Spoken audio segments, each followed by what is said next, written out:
ফেসিবাদের স্থান নাই।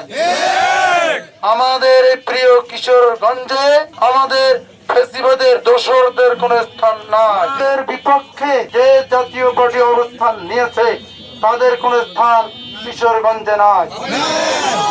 কাজেই আজ থেকে ইসলামী মূল্যবোধে বিশ্বাসী, দেশপ্রেমিক, বৈষম্য বিরোধী ছাত্র আন্দোলনের নেতৃবৃন্দ সহ সবাই মিলে আমরা নতুন এই কিশোরগঞ্জ বানাতে চাই। এই কিশোরগঞ্জ আমাদের সকলের সমান অধিকারের কিশোরগঞ্জ।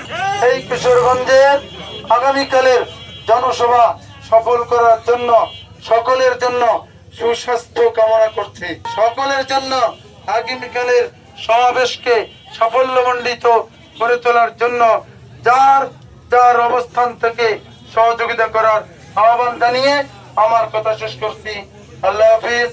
বাংলাদেশ জিন্দাবাদ। চলো একসাথে গড়ি বাংলাদেশ। আসসালামু আলাইকুম ওয়া রাহমাতুল্লাহ। সবাইকে আদাব, শুভেচ্ছা এবং অভিনন্দন।